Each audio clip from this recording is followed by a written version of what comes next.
This man locked his daughter in the basement for 24 years and forced her to have 7 of his children. It's one of the most notorious kidnappings in history and a crime that truly shocked the world. This man makes me feel ill. Joseph Fritzell and his wife Rosemary had 7 children, but Joseph always had a very bizarre obsession with his one daughter, Elizabeth, and began assaulting her when she was only 11 years old. Joseph says that he chose Elizabeth because she was the daughter who most resembled his own mother. Like, yuck.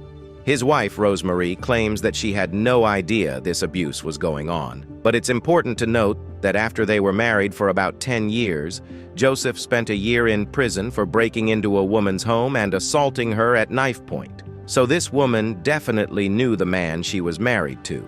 Elizabeth tried multiple times to escape her father's abuse by running away, but since she was a minor, she would always be brought back home by the police, no questions asked. So when Elizabeth turned 18, she was a legal adult now. She planned to move out. She had a job all lined up. She had all the plans set. But her father, Joseph, could not allow this. It was shortly after Elizabeth turned 18 that her father, Joseph, asked for her help bringing down a heavy door into their basement.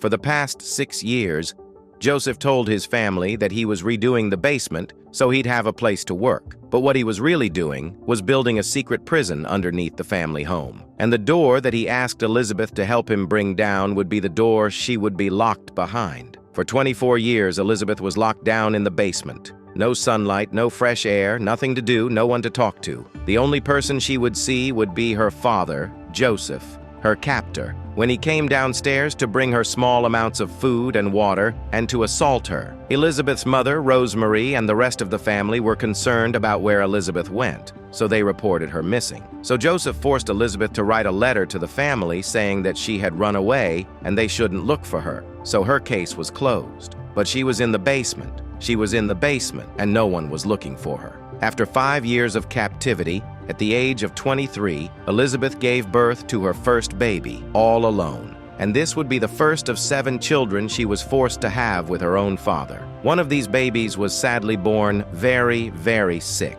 Elizabeth begged Joseph to take the baby to the hospital, but he didn't, because he thought it would blow his cover. So the baby sadly passed away after only being 3 days old. And then Joseph put its body in the furnace. Joseph did not think there was enough room in the basement for all the babies Elizabeth was being forced to have. So Joseph allowed Elizabeth to keep her 3 older children. But when she gave birth to the 3 younger children, Joseph stole them from her. He would wrap them up, put them in a basket, and then place them on the front porch step for his wife Rosemary to find. Then Joseph and Rosemary would raise these babies. Joseph would attach each baby with a little note from Elizabeth, their long-lost daughter, saying that she had this baby but was leaving it on the doorstep because she couldn't raise it. So Rosemary was raising 3 of her grandchildren, but they were really the children of her daughter and her husband. Because Joseph is such a sick individual, he would take photos of the 3 children who were allowed to live above ground,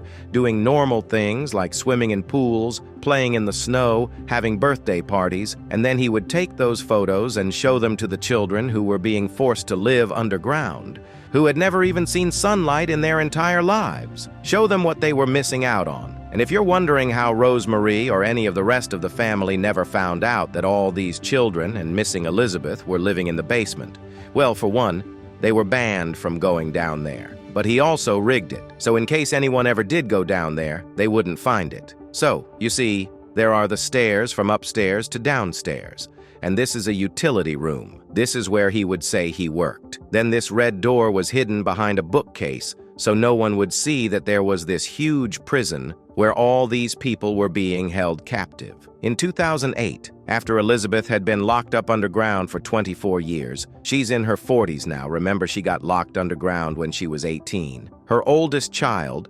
19-year-old Kirsten, got seriously sick. Kirsten seriously needed medical attention, or she probably wasn't going to survive. So again, Elizabeth begged Joseph to take Kirsten to the hospital. At first, he said absolutely not, but then he changed his mind, probably realizing that if she did die, what would he do with the body? He couldn't just lift a grown woman's body up the stairs from the basement and no one would see it. And then, even if he could do that, what would he do with it afterward? So Joseph did bring her to the hospital. At the hospital, Kirsten was in terrible condition, and the hospital staff were really suspicious because there was no record of this person existing before she came in. She had brown hair. Her skin was so pale it was almost translucent. She was 19 years old, but honestly, they thought she was 40 years old. Remember, she had never seen sunlight in her entire life. The hospital contacted the police. The police went there and tried to talk to Joseph, but he wasn't giving anything up. He thought he was really smart and had total control. In fact, he went and got Elizabeth, his daughter whom he had locked up for over 2 decades, and had her come out of the basement for the first time in 24 years to talk to the police and clear everything up. The police are now talking to Elizabeth, who also has white hair. She's in her 40s but looks 60. Everyone looked 20 years older than they actually were. Her skin is pale as paper. They're grilling Elizabeth, and she's not giving any answers either. But the police aren't taking no for an answer. They keep pushing and pushing until Elizabeth finally breaks down and confesses everything. The police go to the house, they find the cellar, they find the other children. The investigators who were in that cellar, even for just a short time, were so traumatized by the sight of the prison that many of them needed therapy afterward. Just think about that. Grown men, just in that basement for a short amount of time, needing therapy. Imagine how messed up everyone else was who had been locked in there for nearly their entire lives. Elizabeth was 18 years old when she went down. She was in there for 24 years. She spent more time in that basement than she did out of it. I'm 26 years old. Being locked in a basement for 24 years? That's an entire lifetime for most people watching this video right now. Joseph was obviously arrested. At first, he tried to deny everything. He said that his relationship with his daughter was consensual and that the children liked living in the cellar, but this obviously didn't work. Eventually, he pled guilty to all charges and was sentenced to life in prison with the possibility of parole after 15 years. He has spent most of his sentence so far in a hospital for the criminally insane. But he was transferred to a real prison very recently, in May of 2024, where he is now eligible for parole, but I doubt he'll get it. Elizabeth and her 6 children are living under new identities in a small village somewhere in Austria, and I really hope the best for them. They are living completely out of the public eye. They don't do interviews. I think we should respect whatever wishes they have. I know a lot of people try to show up in that village trying to interview them. That's gross. Leave them alone. They all need ongoing therapy, which is completely understandable. Also, Elizabeth for a long time held a lot of resentment against her mother, Rosemarie, which is also completely understandable. I'd be really interested to hear from Rosemarie if she ever does choose to do an interview, which I don't think she would, because I want to know what she thought when all this came to light and she realized that her missing daughter had been underground the entire time, at the hands of her own husband. Did you know that Elizabeth eventually did forgive her mother? And they apparently have a really strong, loving relationship. I truly do hope the best for all of them. Please let me know all your thoughts on this case in the comments. You guys have been begging me to cover this case for the longest time. While you're in the comments, please let me know what case you want to see me cover next. Until then, I love you guys so much and I will see you tomorrow.